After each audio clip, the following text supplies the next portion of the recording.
¿Qué tal? Muy buenas noches. Yo soy Mariana Hernández Carrillo y a nombre de Genaro Lozano te doy la bienvenida a Punto y Contrapunto. Ayer se presentaron nuevas acciones para garantizar a las niñas y mujeres de nuestro país una vida libre de violencia. La Secretaría de Seguridad y Protección Ciudadana implementará varias medidas para combatir la violencia de género y los feminicidios. En el mismo evento se habló sobre aborto. La titular de Gobernación dijo que los derechos no se consultan y que no se consultará el derecho a interrumpir un embarazo, sino los tipos penales. ¿Cuál es la diferencia?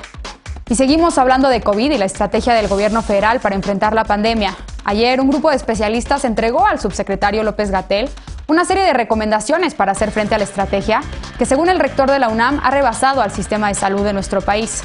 ¿Es así? ¿Qué opina al respecto nuestro panel? Y en temas políticos, la Fiscalía de la Ciudad de México solicitó esta semana retirar el fuero al diputado federal Mauricio Toledo. Las autoridades capitalinas aseguran tener un caso sólido de enriquecimiento ilícito, mientras que Toledo dice que es víctima de persecución política. ¿Procederá el desafuero? Estos son los temas de esta noche. Quédate con nosotros que ya empieza Punto y Contrapunto.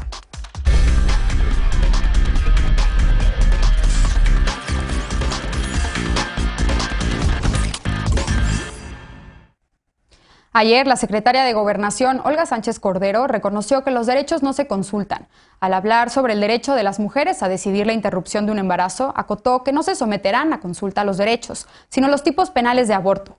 Sánchez Cordero habló de esto durante la presentación del informe mensual del Grupo Interinstitucional de Estrategia contra Violencias, donde se presentaron nuevas medidas para proteger a las mujeres de la violencia feminicida. Veamos en contexto.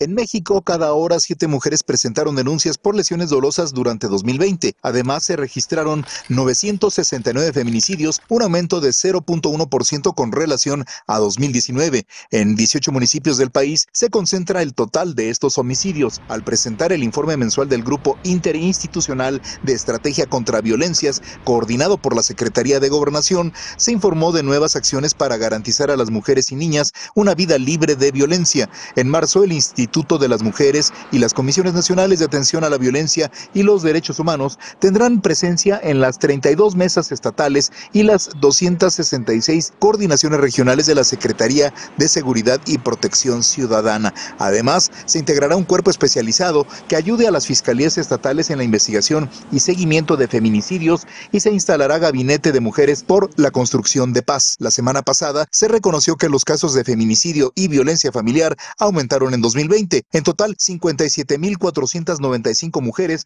presentaron denuncias por delitos dolosos, 16.543 por violación y se registraron 964 casos de feminicidio en 940 carpetas abiertas. Este miércoles, la titular de la Comisión Nacional para Prevenir y Erradicar la Violencia contra las Mujeres, Fabiola Alanís, señaló que con las acciones tomadas por diferentes instituciones se ha podido contener el crecimiento de las muertes violentas. Punto y contrapunto. Y para debatir esta noche nos acompaña como cada martes y jueves Ana Villagrán, concejala de la Alcaldía Cuauhtémoc. Buenas noches, Ana, ¿cómo estás? Muy bien, gracias, querida Mariana. Buenas noches a todas y todos. Bienvenida. También nos acompaña Alejandro Encinas, politólogo y simpatizante de la 4T. ¿Cómo estás, Alejandro? Buenas noches. Muy bien, Mariana. Buenas noches a todas y todos. También nos acompaña Estefanía Veloz, abogada y feminista. Buenas noches, Estefanía. Bienvenida. Buenas noches, Mariana. Y también nos acompaña Jorge Peniche, abogado y cofundador de Justicia Transicional en México. Buenas noches, Jorge. Jorge, gracias por acompañarnos nuevamente. Buenas noches, muchas gracias por la invitación. Bien, pues bienvenidas, bienvenidos. Estefanía, comienzo contigo este primer tema de la noche, la violencia contra las mujeres, que sin duda ha sido la segunda pandemia que enfrenta nuestro país. ¿Cómo ves las medidas anunciadas esta semana por este grupo interinstitucional? ¿Las celebras?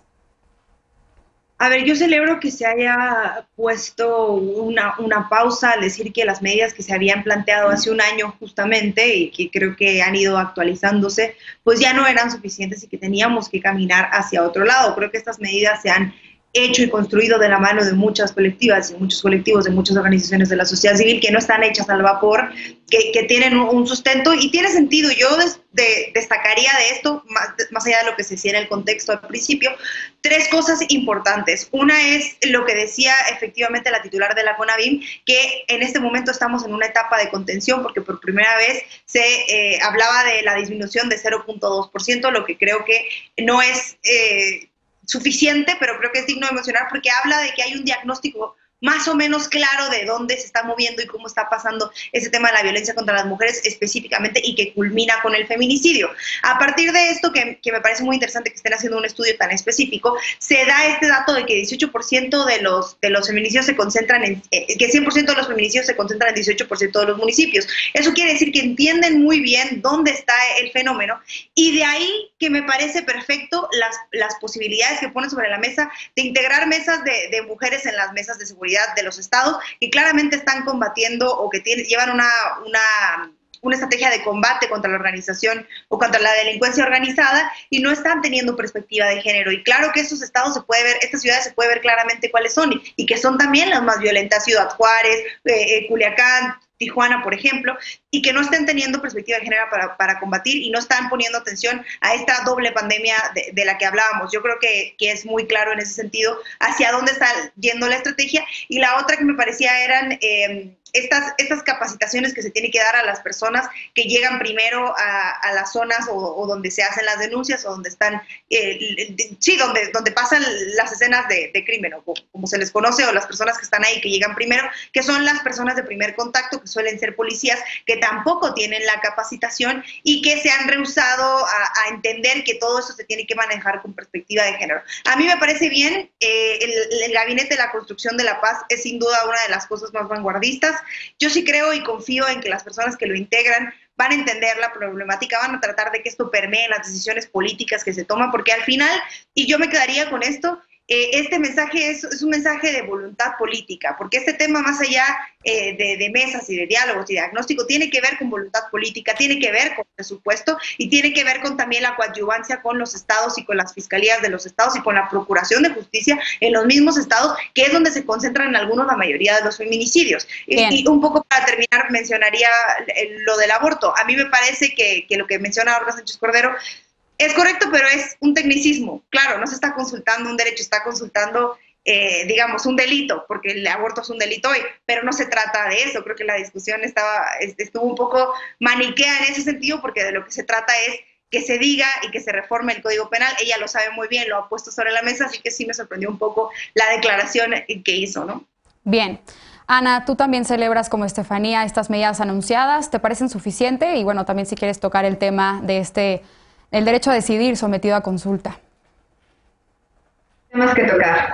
Qué cómodo ser una feminista que defiende al gobierno, porque lo que mi compañera Estefanía no menciona es que el secretariado ejecutivo, y se mencionó justamente también en esta conferencia, es que de enero a julio del 2020 recibió 180.646 casos de ataques contra mujeres, de los cuales 549 fueron feminicidios, lo que quiere decir que por más voluntad política que haya, por más que celebren la paridad solamente en el ejecutivo pues federal, pero no así en todas las estructuras de gobierno, y no importa lo contentas que estaban las feministas que estuvieron ese día ahí, pues esas funcionarias públicas que les digo, yo sentí muy bonito en mi corazón ver a una mujer donde regularmente siempre vimos a un hombre, pero apenas empieza a hablar y se alegra de los números y de, no sé, de los 0 resultados que estamos recibiendo como mujeres mexicanas, pues realmente todo se queda en una ilusión, porque no importa el entusiasmo de Olga Sánchez Cordero,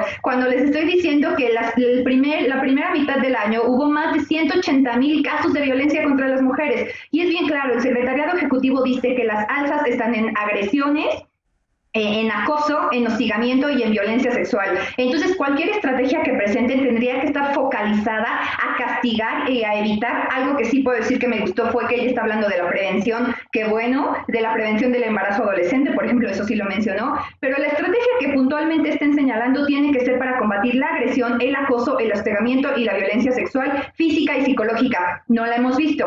Tenemos 2 casos sobre la mesa. El INE ya logró que Gerardo Fernández Noroña se disculpe públicamente con nuestra senadora Adriana Dávila, nuestra diputada, perdón, por las palabras de violencia que tuvo contra ella, por decir ojalá que le den y una palabra disonante aquí, por ser mujer, para que entienda cuál es su lugar. Eso lo dijo un diputado del PT, eso lo dijo un aliado de la Cuarta Transformación, y el INE ya le dijo que eso no se puede volver a repetir. Esta semana también subimos el caso de Nat Campos, donde nos relata cómo fue violada por un compañero de trabajo y cómo la empresa para la que laboraba la obligó a seguir trabajando con su violador durante un año. Si esa clase de casos no tienen repercusión en el gobierno federal y no nos están diciendo cómo lo van a solucionar, cómo lo van a evitar, entonces genuinamente no están haciendo nada.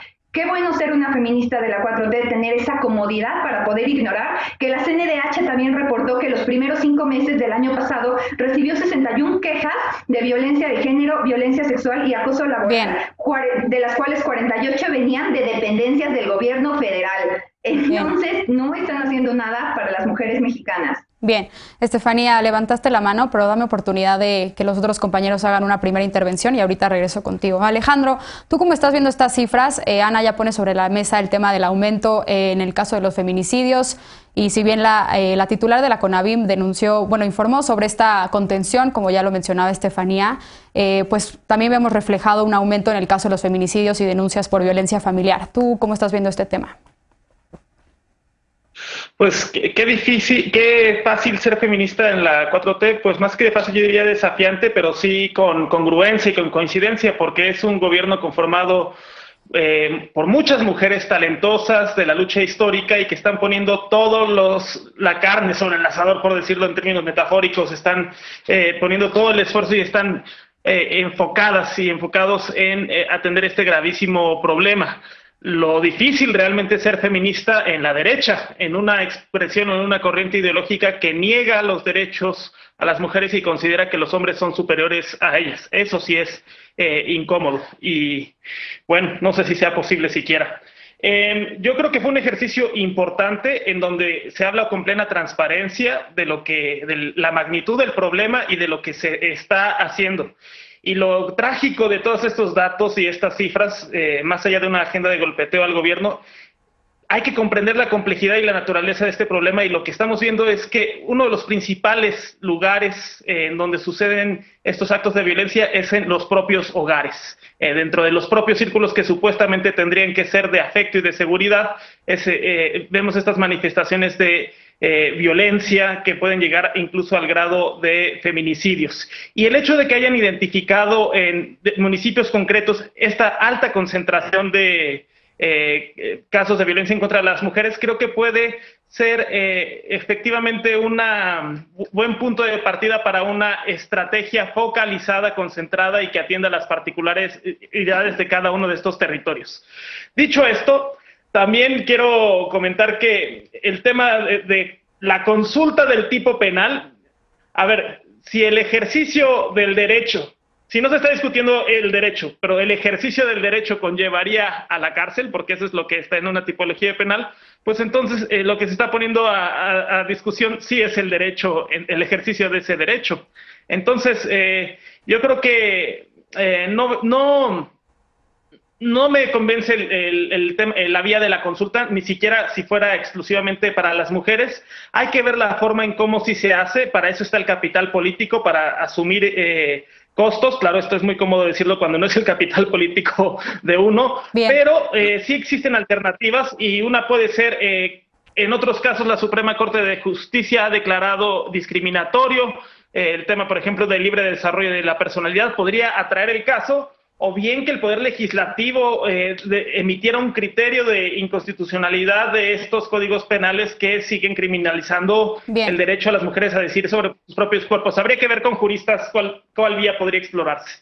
Bueno, a ver, Jorge es abogado también, a ver qué opinión tiene ahora, y también preguntarte, Jorge, sobre tu opinión sobre estas medidas anunciadas, la nueva estrategia para combatir la violencia feminicida en nuestro país. Muchas gracias, Mariana. De antemano yo pido una disculpa porque a alguien se le ocurrió empezar a construir mi departamento, entonces estaba escuchando los martillazos, así que disculpas de antemano. Pero, a ver, yo veo claroscuros y coincido parcialmente con lo que señala Encinas, ¿no? De alguna manera sí me parece atinado el enfoque muy temático en el tema violencia de género de la Cuarta Transformación y de este gobierno. Creo que no había habido antes. Pero del otro lado tienes a una ex ministra de la Corte que claramente sabe que está haciendo una afirmación que es un despropósito, en la cual al final del día, llámele como le quieran llamar, está tratando de someter a consulta derechos, ¿no? Y en un segundo momento, me parece que el tema de la violencia de género, cuando no es insertado en un contexto de violencia sistemática y generalizada que existe en este país por diversos temas, puede ser, digamos, parcial y bastante pobre. ¿Y por qué lo digo? Porque lo que yo veo que falta en un país en el cual, desde luego, hay un reconocimiento de que México es el 8º lugar en toda América en número de feminicidios, ¿no? Pero lo que veo que falta es cómo el contexto de las guerras contra las drogas, el incremento en el uso de armas de fuego, etcétera, generó un digamos, giro en la forma en la que ocurre la violencia contra las mujeres. De ser una violencia que ocurría de forma privada, hoy tenemos una violencia que ocurre mucho más en la vía pública, ¿no? Y habrá quienes digan, pues es que mueren mucho más hombres, ¿no? De cada 10 personas asesinadas en este país, 9 son hombres y 1 mujeres. ¿Por qué se justificaría adoptar un enfoque diferenciado, como mencionaba Estefanía? Y la respuesta es muy simple, por el efecto diferenciado que tiene la violencia en contra de las mujeres, particularmente el feminicidio en estos contextos, ¿no? Ahí está el trabajo de Intersecta, de Data Cívica, de Impunidad Cero. Mi propia socia, Daniela, en Malpica, en Justicia Transicional en México, ha abordado el tema del impacto diferenciado que tiene el conflicto, los conflictos mexicanos en el uso de armas de guerra contra las mujeres. Y solo para mencionar una anécdota, ¿no? El sábado que estuve dando clases con colectivos de búsqueda de personas, una persona que busca a su hija desaparecida justamente hablaba de ese enfoque diferenciado, ¿no? El hecho de que tenía que buscar en vida por el riesgo que podía tener la trata o incluso el feminicidio en la suerte de su hija. Entonces, traigo a colación esta anécdota porque lo que creo que falta en el estudio que se presentó esta semana es un enfoque mucho más contextualizado de por qué pasa violencia en este país. Bien. Y rendición de cuentas, que eso parece que no se abordó. Bien, Estefanía, finalmente.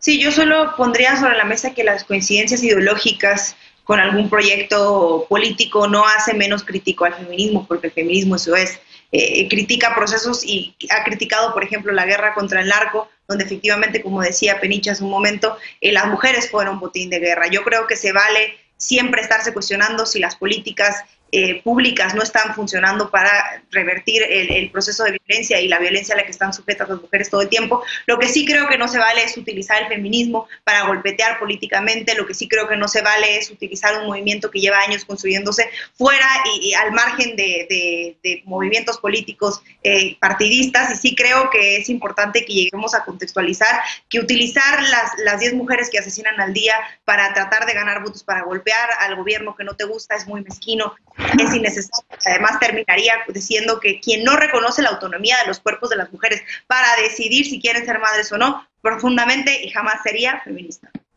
Bien, pues Ana, se terminó el tiempo de este bloque, pero si quieres puedes retomarlo en el siguiente bloque porque tenemos que hacer una pausa. Ayer el rector de la UNAM dijo que el sistema de salud está rebasado y el subsecretario López-Gatell lo negó, pero sí dijo que el gobierno mexicano hará un alto en el camino para revisar las recomendaciones que le entregó un grupo de expertos. Hay que cambiar la estrategia. ¿Cómo? Volvemos con este tema, punto y contrapunto, no te vayas.